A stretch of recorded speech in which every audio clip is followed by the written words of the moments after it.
What up, man? It's your boy, the Slimy Lou, coming to y'all today with the Ohio State Michigan preview and prediction, man. It's been a crazy college football season. I know I haven't been on the scene this whole season. I've been really focusing in on my real estate stuff lately. But now I'm back, man. I'm back and I'm better. I'm about to start giving y'all this great content. About to go start back doing videos like I used to and editing the videos again. But man, we got the game of the year coming up Saturday, the Big Ten championship game. And this year, luckily, Michigan get it on their home field. They get it in Ann Arbor. The place is going to be rocking. I'm a Buckeye fan. And man, having home field advantage in this game could be the difference in the game. But you already know, Buckeye fans, they be coming out. They be buying tickets. They be coming for this game. They be coming to pack out the game. They try to get as much, seats as they can. So, man, it's really like a neutral field in a game some years, especially with the Buckeyes. Buckeye fans come up and show out. But, man, let's get into the Ohio State offense and how I see things going and where I see problems. Listen, Ohio State's offense this year has been up and down. I'm going to be honest. This year hasn't been the best Ohio State offense. Actually, this has been the worst Ohio State offense the past 3 years. A lot of question marks, and I think a lot of the problem starts with the quarterback. This whole year, we've been dealing with Kyle McCord, a very inconsistent, inaccurate quarterback that, leaves a lot of points on the board. And in this game versus Michigan, we need all the points we can. As Ohio State fans, I'm really not that confident going into this game because Michigan's defense this year has been great. It has excelled. Do I believe Michigan benefited off signs? Yeah, I believe they benefited. But do I believe they benefited to the point where it could decide a game? I don't know about that. I respect Michigan and the Michigan football team and their defense. Kyle McCord this year has been very underwhelming. He has not yet put together a full, complete game. He has hit a couple deep balls, but some of the deep balls throughout the year has been severely underthrown. And he has made Marvin Harrison's life complete hell because he's not able to make throws. And he has a problem with locking in, and he throws interceptions. So this year, I'm not as confident in Kyle McCord. Kyle McCord, he's just been overwhelming. Now, in the wide receiver room on Ohio State, we got Emeka Egbuka. We got Marvin Harrison Jr. We got Julian Fleming. Listen, Julian Fleming has been a very disappointing coming in, to this year since he's been here.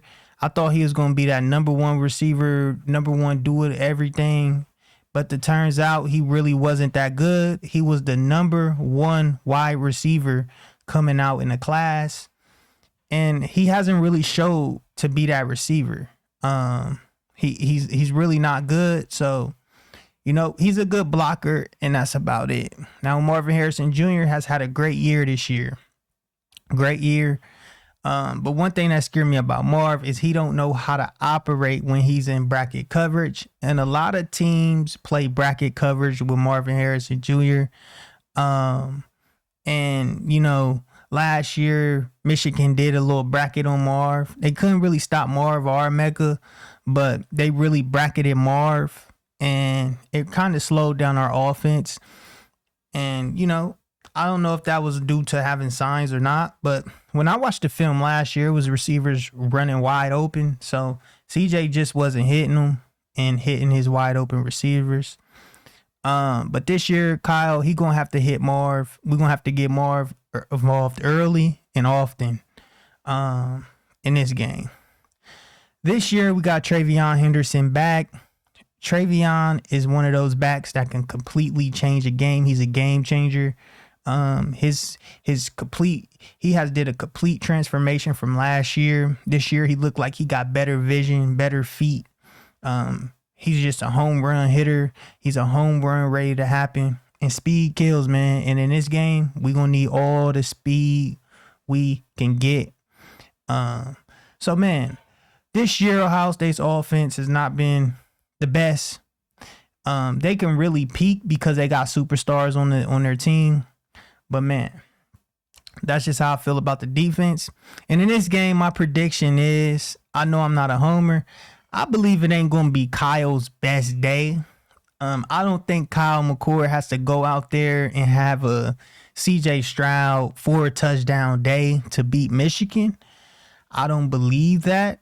I believe this is going to be a game that TreVeyon Henderson is going to potentially pop off, and Marvin Harrison Jr. is going to do just enough to get Ohio State over the top. But we shall see. Now, going to the Ohio State's defense. Listen, this is a tale of two takes. Last year, Ohio State had a great offense and terrible defense. This year, Ohio State got a mediocre offense and a great defense. Ohio State's defense coming into this game is second in the nation. They pretty much shut down every team they played this year. Like, to let that go past your heads will be stupid. Ohio State's defense is not the same defense they had these last 2 years, these last 2 losses. It was a lot of undrafted free agents on that Ohio State defense these last 2 years, from the likes of Cameron Brown, from the likes of Tanner McAllister, from the likes of, Bryson Shaw. He played at USC, and we see at USC is Swiss cheese. So I'm just saying, like, going into this game this year, I have way more faith in the defense, not giving up a lot of big plays. And honestly, we just look better this year defensively. The standouts on the defensive line is defensive tackle Tyleik Williams, big guy in the middle. He's a run stuffer. He's a great pass rusher. He gets pressure on the quarterback. We got Michael Hall Jr. on the inside as well. He's causing havoc. One of the best defensive tackles in the nation. 2 of the best. We have JT Tuimoloau. He is a very good player. Fourth quarter come, he's going to make a play. He's going to try to make that play. And I believe that's the matchup of the game, is because Michigan struggles on their offensive line. Barnhart, their offensive tackle, he's the fish. So I feel like that's going to be the matchup that Ohio State has in its advantage, is the defensive end left tackle matchup. It's the defense is just good. Now we go into the cornerback room. Denzel Burke is back and better. I hope Denzel Burke do not give me any flashbacks of I hope he doesn't give me any flashbacks from 2021 and 2022, giving up big plays to Michigan's wide receivers. We got Davison Igbinosun on the other side. Davison Igbinosun has been great this year. Great number 2 corner. Haven't really gave up that many targets or touchdowns. I mean, he gave up a couple touchdowns, but them touchdowns was well covered. And then we got Josh Proctor on the back end. Very versatile safety. He's not scared to lay the boom. Very experienced. Been here for 6 years. Man, he got a lot of experience on that back end. He's kind of like the heart of the defense back there. And man, he's been really good this year. He's stepped up. He has really stepped up. And then we have Sonny Styles, the unicorn. Sonny Styles is just one of those players that's just great. He's a great player. You could put him at any position. Right now, he's the safety. This year, he has played phenomenally. Like, I'm telling you, like, for Ohio State to have the number 2 total defense in the nation, in the whole land right now, tells you all you need to know about this defense this year, man. This is a complete transformation. And shout out to Jim Knowles, man. Jim Knowles has really been crazy this year. Now, where do I see this game going? To me, like, the defense, I feel like the defense is capable of shutting down Michigan's offensive production. Michigan has J.J. McCarthy. J.J. McCarthy right now is dealing with a knee injury. I don't know how much that knee injury is going to matter versus Ohio State. I feel like he's going to have to run So he's going to have to go out there and make some plays. But JJ, he ain't like a burner, but he can get you like 4 to 5 yards if you need it. He will go try to get that 4 or 5 yards. But man, the way Ohio State's defense is triggering this year, I don't think that's going to be a big factor in this game. A lot of question marks on Ohio State's defense is the linebackers, Tommy Eichenberg, Steele Chambers. Steele Chambers is really not that good. Listen, they've been a downfall in us these last 2 games. They haven't been the best. The whole starting defense in 2021 wasn't that great of a defense. It just wasn't. We got a couple players from that 2021 game still starting. Lathan Ransom is hurt. He really stepped up. Now he's gone. Steele Chambers, he's up and down, man. He's really not that good. Tommy Eichenberg, Cody Simon, still the same linebacker core from the 2021 game. So, man, we shall see. But overall, do I feel like Ohio State could shut down Michigan's run game? I absolutely do think that Ohio State could shut down their run game. I seen Maryland contain them. I seen a couple teams this year contain them. It was a couple games where JJ had to make a couple plays in the air to win. So, we shall see. We shall see. But how I think this is going to pan out, I'm not going to say Ohio State is going to completely shut down Michigan. I feel like Michigan is going to get some touchdowns. But, man, I wouldn't be surprised if it's a tough going, if it's a low-scoring Big Ten game, a hard-hitting, low-scoring game. That's what everybody want to see. But,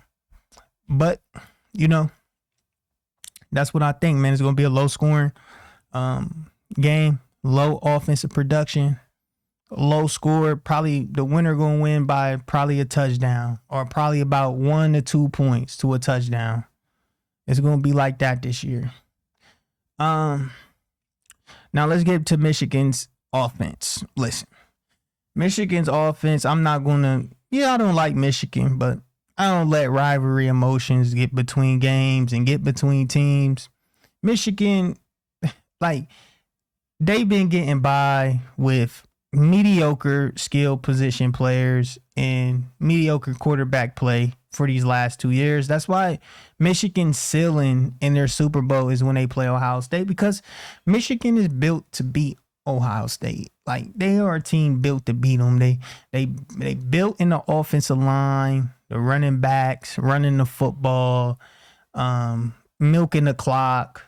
That's the type of game they try to play. They try to control the clock, control the tempo, let the clock keep running, and, just control the game. They like controlling the time in the game, keeping Ohio State on the sideline, and, suffocating Ohio State's defense to the point where the time is ran out. And by the time the offense get on the field, they're out of rhythm, that's how you stop 5-stars and 4-star athletes, is by limiting their possessions. So with Michigan this year, man, they've been having a great run game. McCarthy had a great pass game to these last 2 weeks. And Michigan has been dealing with the sign stealing accusations. And I haven't really touched on this, but I feel like with Michigan, in the sign stealing, I feel like that it has to have some effect on their offense. These last 2 weeks versus Penn State and versus Maryland, JJ has not looked good. I know that they saying he's hurt and he's not 110%. I don't believe that. I believe that JJ McCarthy, he struggles with reading defenses. We kind of seen that last year versus TCU. He struggles with making the right decision. I don't know what it is, but versus Maryland, he could have threw about 4 picks. And he don't want to. You don't want to do that versus Ohio State, because Maryland didn't capitalize. But trust me, Ohio State is going to try to capitalize on those opportunities. You can't just throw the ball near Jordan Hancock. Hancock is going to take it and crib it. You can't just throw the ball on Davison. Davidson gonna jump that route and pick it, or Denzel. They gonna jump them routes and pick it. And some of his anticipation throws has been very questionable. So I'm not saying the sign still made a huge advantage, but they was doing it for a reason. They was going out scouting all of these games and going to get all of this information for a reason. They needed it for a reason. They wasn't spending all this money and stuff for no reason. And for you to think that they was spending money, tens of thousands of dollars to go to 8 Ohio State games, and it's proof, and it's video camera tape, and it's all this stuff. If you think they was doing that for no reason, you are just retarded. You are just dumb. So they was doing it for a reason, and one of those reasons to me, it seemed like it's for their throw game. Michigan has never gotten over the hump or beaten Ohio State because they never had a throw game. And when you can't recruit wide receivers and you can't get athletes on the outside, think about it. All of Michigan's wide receivers has not went to the NFL. If they did, they would have been gone. Their wide receiver group this year contains Roman Wilson. Roman Wilson has been at Michigan since 2020. Like, he's a senior. They got Cornelius Johnson. Cornelius Johnson has been he ain't get drafted last year. Why? Because he's mediocre. They don't have a consistent throw game. And you need the signals when you don't have a consistent throw game, because it helps JJ read defenses.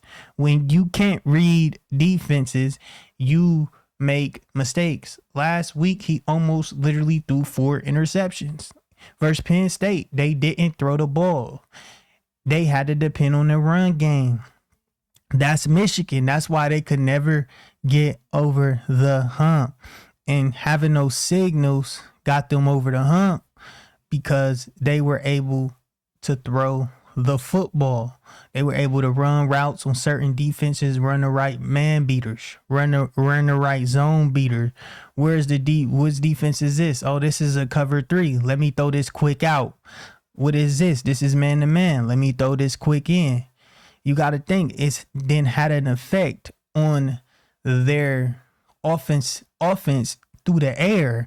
They always had a great running game. Always. Their running game has always been good. Like, and it's not a coincidence. Their running game has always been a good running game. Ever since Jim Harbaugh been in Michigan, their run game has been good. Now let's get to that run game. We got Blake Corum, Donovan Edwards. Listen, 2 great players, but not 2 great NFL running backs. If they were NFL running backs and they was going to get drafted, they would have been gone last year in the draft. They didn't go to the draft because their stock was not where it needed to be. They're not world beater running backs. They're mediocre running backs. Do I believe Science Dillon helped them too? Well, maybe a little bit. But Michigan always had a great running game. So, but going into this game, man, Donovan Edwards and Blake Corum, out of the 2 backs I'm scared of the most of Donovan Edwards. Blake Corum, yes, he is kind of scary the way that he's elusive through the holes and way that he can make people miss and how he can improvise. But he ain't like no running back that's just gonna burn you down the sideline or burn one of our corners, burn Iggy, burn Proctor, burn Sonny. Like, he ain't one of those. You know what I'm saying? He ain't Travion. So I feel like them 2, man, they can definitely change the game, make a couple big runs, but they ain't really like scary like that to me. That's just to me. They ain't really like that scary. Now let's get into the wide receiver room. We already talked about that. Michigan's wide receivers ain't that good. Let's get to the defense. The defense, they got a star in the middle, Mason Graham. Mason Graham is a good player. He's very good. Thinks he's a little bit overrated. When I watched him last week, yeah, he was making some couple plays. And that's the thing about Michigan these last 2 years. It hasn't been a consistent dominance.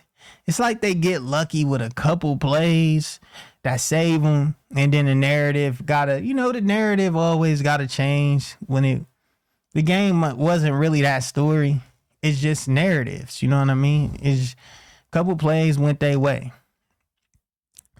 But yeah, and we got on the other side, we got Will Johnson. Will Johnson is a good corner. I'm not saying he's the best. He can make plays. He do show up in big time games and big time moments. He can make a game changing interception or something, but he's beatable. I seen he got beat last week. And when you're going against Julian Fleming, Marvin Harrison Jr., I wonder, because I think he could get beat, and I don't think this game versus Ohio State is gonna be like a Marvin Harrison Jr. Will Johnson battle. I think Ryan Day don't want to do that. Ryan Day moves Marvin Harrison Jr. over a lot, unless they just have Will Johnson just following Marvin Harrison around the whole field. But I don't think they're gonna do that, because it's gonna be an advantage on the advantage Ohio State, because Ohio State got multiple wide receivers that can take advantage of a corner that's lower, like a third corner. Their other corner on the outside, he ain't really that good. I think he's the fish on the secondary, and I feel like Ohio State is going to target him really good. I believe he's the fish. All year he has not seen a receiver. He has not. Last week he seen a couple wide receivers and he was getting beat. But I feel like Ryan Day gonna try to isolate Marvin Harrison Jr. on that matchup right there and move him around. Ryan Day gonna try to move Marvin around and try to play chess. Which one of y'all gonna guard him? Is one of y'all gonna take on the challenge? Or is y'all gonna bracket? And then if y'all bracket, now you gotta worry about Travion getting out in space. Now you gotta worry about Emeka Egbuka getting out in space and making plays. And Emeka Egbuka, he looking fresh. He looking faster. He ain't played in a couple weeks, so he looking fast. He ain't looking like gibberish. He looking like 4-3 right now. He beaming out of 4-3, and Travion beaming out of 4-3. So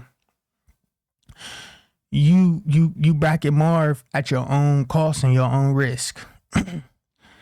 But yeah, man, in this game, man, like I said, Michigan's defense is good up front. Do I think you could run on them? Yeah, you could run on them. Think Travion gonna have 100 yards? Do I think you could pass off him? Yeah, you could pass on them. They a zone defense. They a soft defense. They ain't like they used to be last year with that defense or the year before that. Yeah, they still got some players off of them great teams, They got a lot of players off. But yeah, man, this is my prediction for the game, man. Listen, like I said, I'm not confident in my Buckeyes just because I got a question mark on our offense this year with Kyle McCord. It might not be this year for Kyle, but I'm not going to give up on him if he lose the game. It may be next year. Next year may be Kyle's year to, have that Joey B, that Joe Burrow type year. But for this game, man, just because I'm a Buckeye fan and I never pick Michigan again, I'm going to go with I'm going to go 31-20. 31-20. 31-20 Ohio State, man. 31-20 Ohio State. I feel like Michigan going to get out ahead with an early lead. 7-0, 10-0. Ohio State going to make it interesting going to halftime. Third quarter going to come. Ohio State going to get a couple touchdowns in the third. Then the fourth quarter going to come. Marv going to close Michigan out. Have his Heisman moment.